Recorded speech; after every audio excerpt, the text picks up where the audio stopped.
ይህ ክፍል 2 የ2018 ዓመተ ምህረት የስድስተኛ ክፍል ሂሳብ ሚኒስትሪ ፈተና መልስና ማብራሪያ ነው።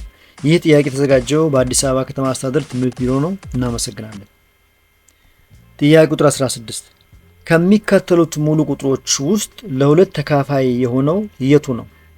ሀ 289 ለ 1353 አምሮሃ 2487 መ 8654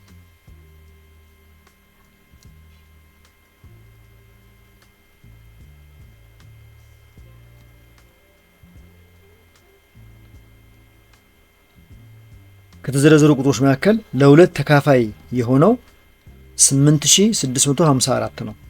ምክንያቱም አንድ ሙሉ ቁጥር ለሁለት ያለ ቀሪ መካፈል የሚችለው የአንድ ቤት አሃዙ ተጋማሽ ቁጥር ማለትም ወይ 0 ወይ 2 ወይ 4 ወይ 6 ወይ 8 ሲሆን ብቻ ነው። ስለዚህ የ8654 የመጨረሻ አሃዝ 4 በመሆኑ ለሁለት ያለ ቀሪ ይካፈላል። ሌሎችን የወሰን እንደሆነ ለምሳሌ እዚህ ላይ የመጨረሻው ቁጥር 9 ነው፣ ይሄ ለሁለት አይካፈልም። እዚህም ላይ ማብቂያ ቁጥር 3 ነው፣ እሱም ለሁለት አይካፈልም። እዚህም ላይ የመጨረሻው ቁጥር 7 ነው፣ እሱም ለሁለት ያለ ቀሪ አይካፈልም። ስለዚህ ትክክለኛው መልስ ይሄኛው ነው። ይሄ የመጨረሻው አሃዝ 4 ነው። 4 ለሁለት ስለሚካፈል ይሄ ቁጥር ለሁለት ይካፈላል ማለት ነው።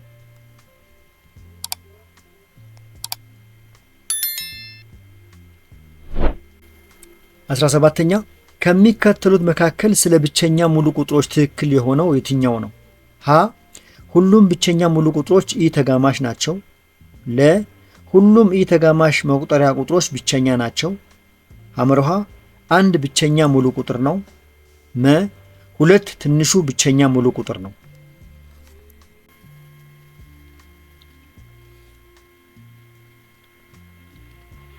ትክክለኛው መልስ ሁለት ትንሹ ብቸኛ ሙሉ ቁጥር ነው የሚለው ነው። ብቸኛ ቁጥሮች ለአንድ እና ለራሳቸው ብቻ የሚካፈሉ ሲሆኑ ሁለት ብቸኛው ተጋማሽ የሆነና ትንሹ ቀዳሚ የብቸኛ ቁጥር ምድብ ነው።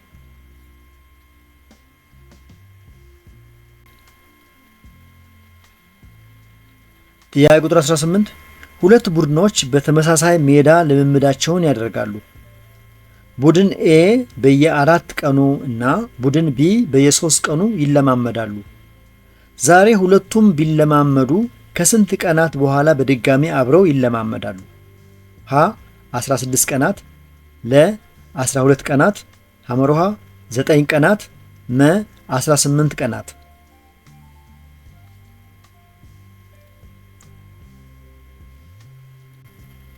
ትክክለኛው መልስ 12 ቀናት የሚለው ነው። ሁለቱ ቡድኖች በድጋሚ አብረው የሚለማመዱበትን ቀን ለማወቅ የ3ና የ4 ትንሹ የጋራ ብዜት መፈለግ ያስፈልጋል። ስለዚህ የ3ና የ4 ትንሹ የጋራ ብዜት 12 ነው። ምክንያቱም እንደሚታወቀው የ3 ብዜቶች 3፣ 6፣ 9፣ 12፣ 15 ያሉ ይቀጥላሉ። የ4 ብዜቶች ደግሞ 4፣ 8፣ 12፣ 16፣ 20 እያሉ ይቀጥላሉ። ስለዚህ የ3ና የ4 የጋራ ሆነው ትንሹ 12 ነው። ስለዚህ 12 የሚለው ትክክለኛው መልስ ነው ማለት ነው። 12 ቀናት የሚለው ትክክለኛው መልስ ነው። መልሱ ይሄ ነው የሚሆነው።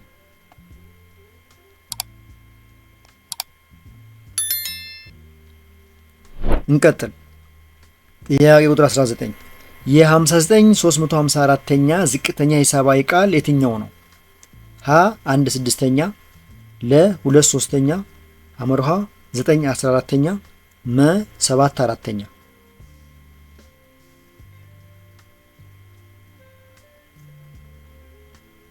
ማቃለል ስለሆነ 59 354ኛ ሲቃለል ትክክለኛው መልስ 1/6ኛ ነው የሚሆነው።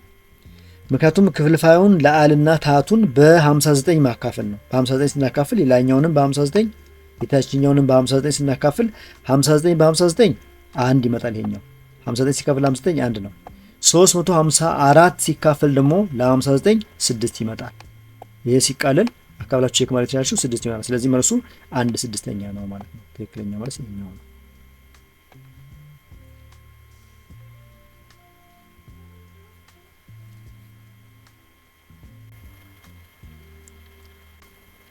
ጥያቄ ቁጥር 20 አንድ ተማሪ በሂሳብ ፈተና ከ90 ጥያቄዎች 72ቱን በትክክል ቢመልስ የተማሪው ውጤት በአስርዮሽ ስንት ይሆናል?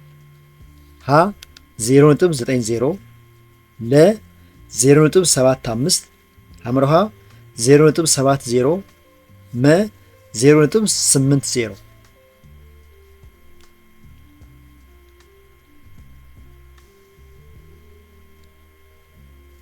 ጥያቄዎቹ 90 ናቸው።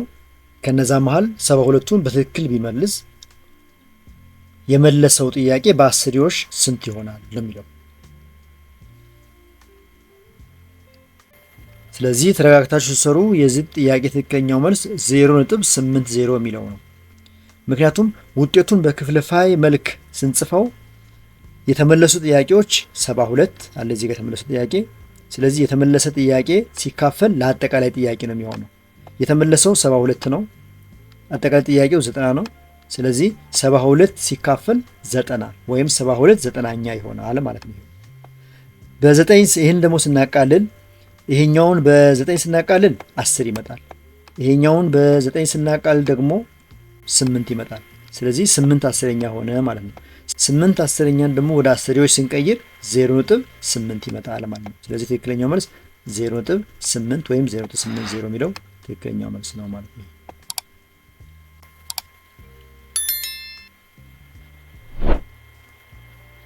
ጥያቄ ቁጥር 21 ከሚከተሉት ክፍልፋዮች መካከል ከ0.64 ጋር እኩል የሆነው የቱ ነው? ሀ 4/25ኛ ለ 16/25ኛ ሐመርሃ 14/10ኛ መ 25/4ኛ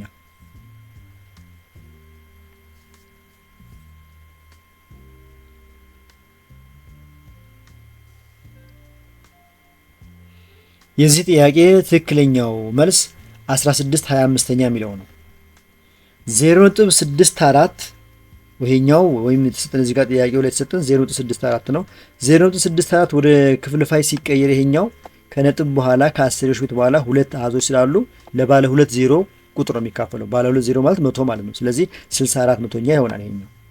ይህንን ክፍልፋይ በአራት ስናቃልለው ወይም 64 መቶኛን ደግሞ በአራት ስናቃልለው የሚመጣው መልስ ስንት ነው የሚሆነው? ስለዚህ 64 ሲካፈል ለ4 ይሄ 16 ይመጣል። 64 ሲካፈል ለ4 16 ነው። 100 ሲካፈል ደግሞ ለ4 ይሄኛው 25 ይመጣል። ስለዚህ 16 25ኛ ሆነ ማለት ነው ትክክለኛው መልስ እና መልሱ ይሄ ነው ማለት ነው።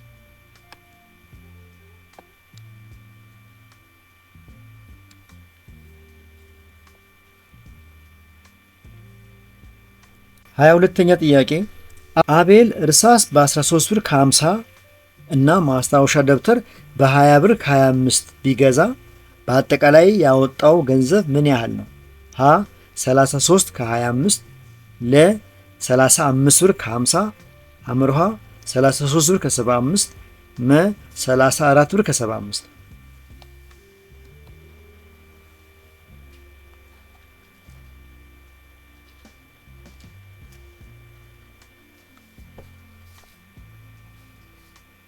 ለእርሳስ ያወጣው 13 ብር ከ50 እና ለማስታወሻ ደብተር ያወጣው 20 ብር ከ25 ሳንቲም አንድ ላይ ሲደመሩ መልሱ 33 ብር ከ75 ይመጣል። ምክንያቱም አጠቃላይ ያወጣውን ገንዘብ ለማወቅ ሁለቱን ዋጋዎች መደመር ነው። ስለዚህ 13.50 ሲደመር 20.25 እኩል ይሆናል 33.75 ይሆናል ማለት ነው። ወይም 33 ብር ከ75 ሳንቲም ይሆናል ማለት ነው። እና ትክክለኛው መልስ ይሄኛው ነው።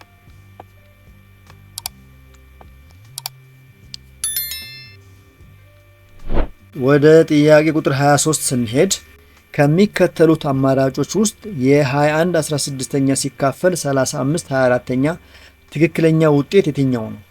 ሀ 0.9 ለ 35/12ኛ ሐመርሃ 3.5 መ 14/27ኛ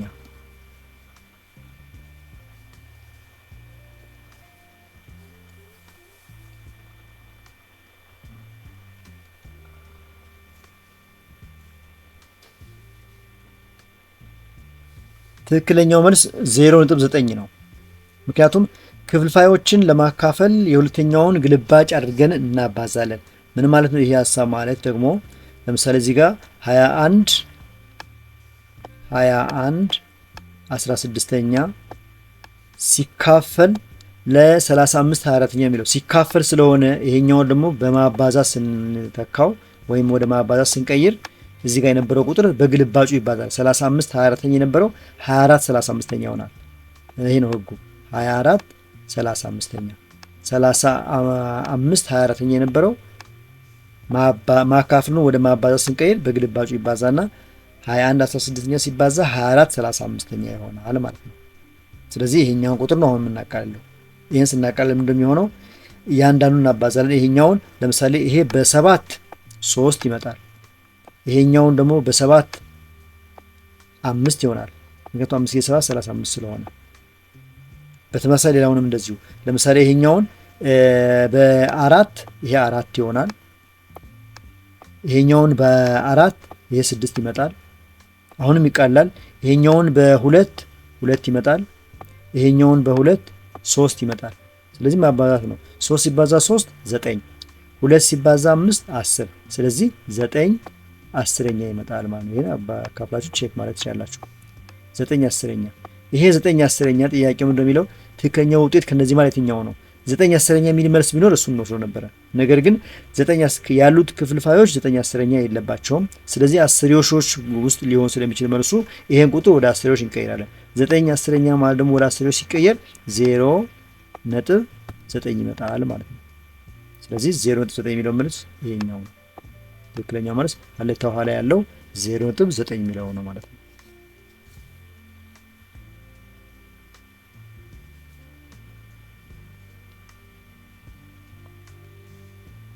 እንቀጥል። ጥያቄ ቁጥር 24 ያለ እኩልነት ዓረፍተ ነገር 2/3 ቀ ሲደመር 11 ያንሳል ከ25 እውነት የሚያደርገው የቀ ዋጋ የቱ ነው? ሀ 21፣ ለ 18፣ ሐመሮሃ 27፣ መ 24።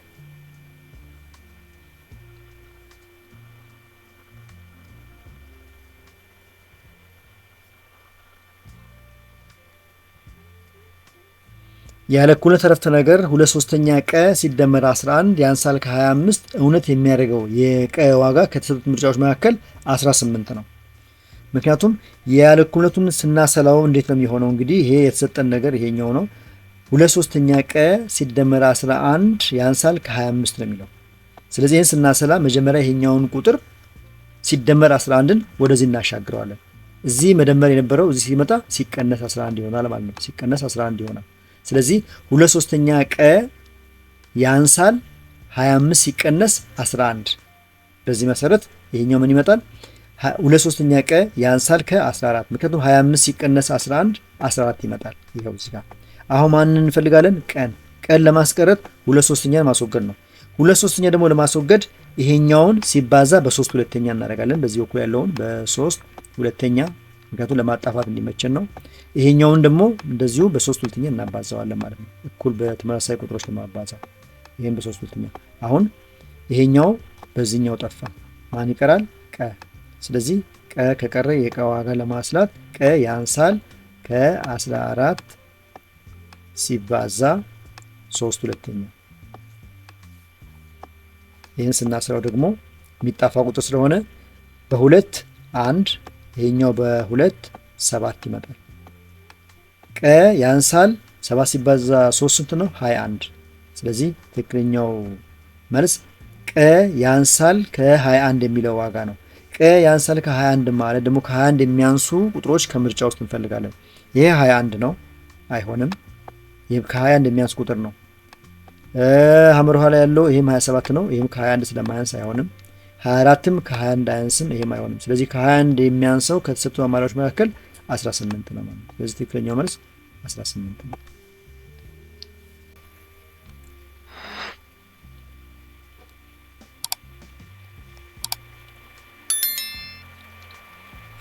በጣም ጥሩ። ወደ ጥያቄ ቁጥር 25 ደግሞ ስንሄድ አንድ መኪና 60 ኪሎ ሜትር በሰዓት ሲጓዝ 2 ሰዓት የወሰደበትን መንገድ ፍጥነቱን 80 ኪሎ ሜትር በሰዓት ቢያደርገው ምን ያህል ጊዜ ሊወስድበት ይችላል? ሀ 2.5 ሰዓት፣ ለ 1 ሰዓት፣ ሐመርሃ 1.5 ሰዓት፣ መ 0.5 ሰዓት።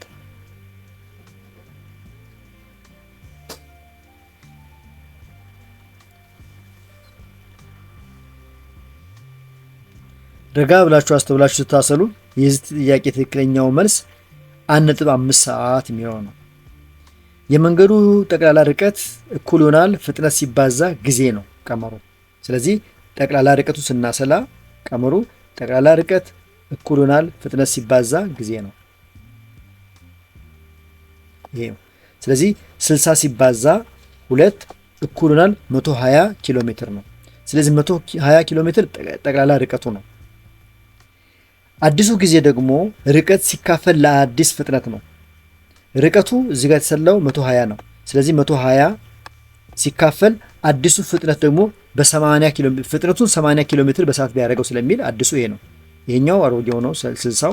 ይሄንን ወደዚህኛው ወደ አዲሱ ቢቀይረው ስለሆነ የሚለው ስለዚህ አዲሱ የምንለው እዚህ ጋር 80ውን ነው። 120 ሲካፈል ለ80 ይሆናል። ስለዚህ 120 ሲካፈል ለ80 ይሄኛው ስለሚቃለል በ0 በ0 ስለሚጣፋ 12 ሲካፈል ለ8 1.5 ሰዓት ይሆናል። ስለዚህ ትክክለኛው መልስ 1.5 ሰዓት የሚለው ሐመር ውሃ ላይ የተቀመጠው ነው ማለት ነው። እናንተ በሚመቻችሁና በሚገባችሁ መንገድ ማስራት ትችላላችሁ።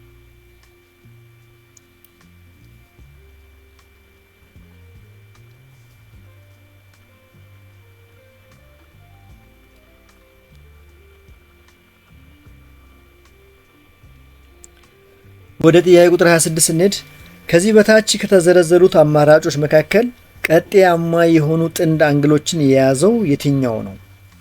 ሀ 35 ዲግሪ እና 65 ዲግሪ፣ ለ 47 ዲግሪ እና 43 ዲግሪ፣ አመርሃ 95 ዲግሪ እና 85 ዲግሪ፣ መ 76 ዲግሪ እና 34 ዲግሪ።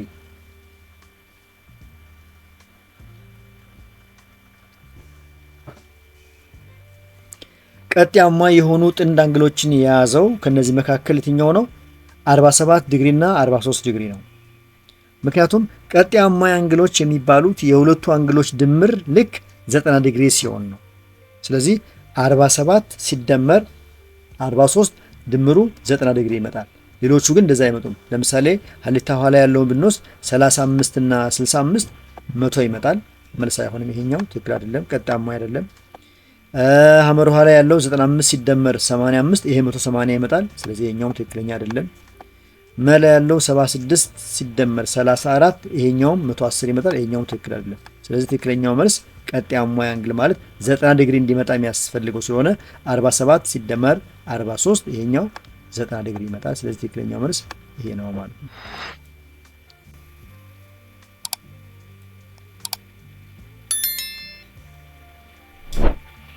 እንቀጥል። 27ኛ ከታች በተሰጠው ምስል መሰረት ከሚከተሉት አረፍተ ነገሮች ውስጥ እውነት የሆነው የቱ ነው?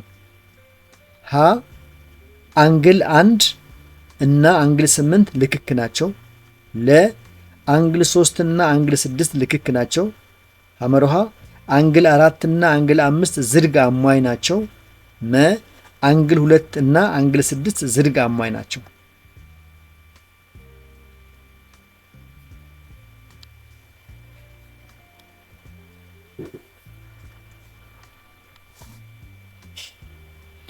በተሰጠው ምስል መሰረት ትክክለኛው መልስ አንግል 4 እና አንግል 5 ዝርግ አሟይ ናቸው የሚለው ነው።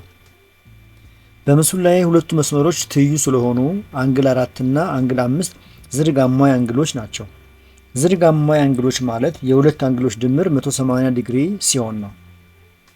ሁለት አንግሎች ተደምረው የአንድ ቀጥተኛ መስመር ወይም ዝርግ አንግል ልኬትን የሚሰጡ ከሆነ እርስ በርሳቸው የዝርግ አሟይ አንግል ይባላሉ። ስለዚህ ትክክለኛው መልስ አንግል 4 እና አንግል 5 ዝርግ አሟይ አንግል ናቸው የሚለው ነው።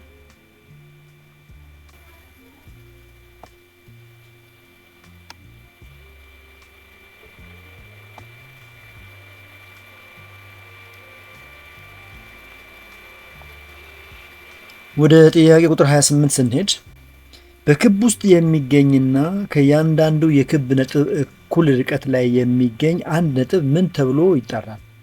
ሀ ራዲየስ፣ ለ እምብርት፣ ሐመርሃ ኮርድ፣ መ ዲያሜትር።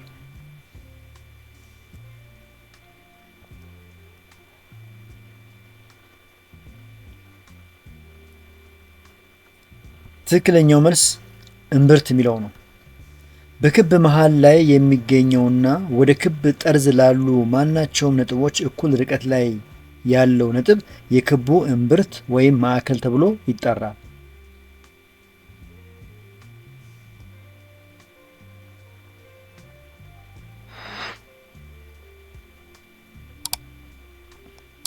ወደ ጥያቄያችን ማገባደጃ የደረስን ነው። ጥያቄ ቁጥር 29 ሬክታንግላዊ ፕሪዝም ሊፈጥሩ የሚችሉ ቅርጾች የትኞቹ ናቸው? ሀ ሁለት ክቦችና ጎነ አራት ቅርጾች፣ ለ ጎነ አራትና ጎነ ሶስት ቅርጾች፣ ሐመሮሃ አንድ ክብና ጎነ ሶስት ቅርጾች፣ መ በርካታ ጎነ አራት ቅርጾች።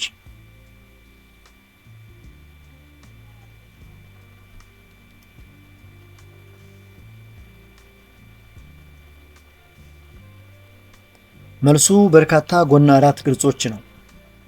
ሬክታንግላዊ ፕሪዝም ለምሳሌ ጫማ ሳጥን 6 ገጾች ያሉት ሲሆን ሁሉም ገጾች የተሰሩት ከጎነ አራት ወይም ሬክታንግል ቅርጾች ነው።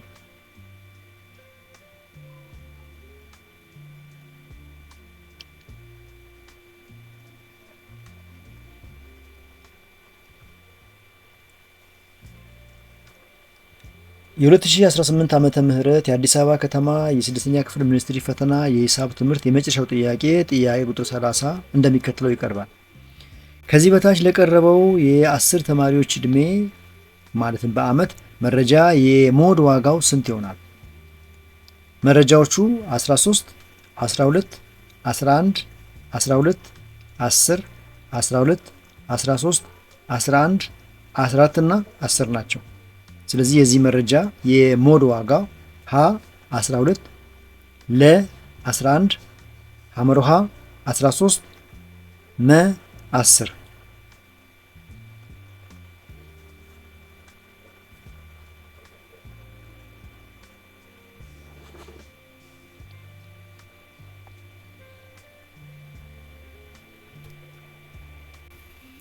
ትክክለኛው መልስ 12 ነው። ሞድ ማለት በተሰጠው መረጃ ውስጥ በብዛት በቁጥር የተደጋገመው እሴት ነው ወይም ዋጋ ነው። በዚህ መሰረት ቁጥሮችን በቅደም ተከተል ስናስቀምጣቸው 10 ሁለት ጊዜ አለ፣ ሁለቱ 10ዎች አሉ። 11 ሁለት ጊዜ አለ፣ 12 3 ጊዜ አለ፣ 14 ሁለት ጊዜ አለ፣ 13 ሁለት ጊዜ አለ፣ 14 አንድ ጊዜ አለ። ስለዚህ በድግግሞሽ የሚበዛው 12 ስለሆነ ትክክለኛው መልስ ወይም ሞድ ማለት የተደጋገመው በብዛት የተደጋገመው ቁጥር ስለሆነ 12 3 ጊዜ በመደጋገሙ ከፍተኛውን ድግግሞሽ ስለያዘ ሞድ ይባላል ማለት ነው። ስለዚህ ከተሰጡት አማራጮች መካከል ለቀረበው የ10 ተማሪዎች ዕድሜ መረጃ የሞድ ዋጋው 12 ነው ማለት ነው። የተከበራችሁ የዚህ ቻናል ተከታታዮች እስካሁን በቀረቡ ጥያቄዎች መልስና ማብራሪያዎች ላይ አስተያየት፣ ጥቆማና ጥያቄ ካላችሁ አስተያየት መስጫው አስቀምጡ። ከተመቻችሁ አሁኑ ላይክ አድርጉ። ሌሎቹ እንዲያገኙት ከፈለጋችሁ ሼር አድርጉላቸው። በዚህ ቻናል ላይ የተለያዩ የ6ኛ ክፍል የሚኒስትሪና ሞዴል ጥያቄዎች በብዛት ስለሚገኙ እነሱን በቀላሉ ለማግኘት ቻናሉን አሁኑ ሳብስክራይብ አድርጉ። የዚህን ጥያቄ ፒዲኤፍ ከፈለጋችሁ ከቴሌግራም ቻናላችን ሀሁ ቲዩብ ላይ ገብታችሁ ማግኘት ትችላላችሁ። ክፍል 2 እና የ2018 ዓ.ም 6ኛ ክፍል የሂሳብ ፈተና የመጨረሻው ክፍል እዚህ ላይ ያበቃል። መልካም ጊዜ። ቻው።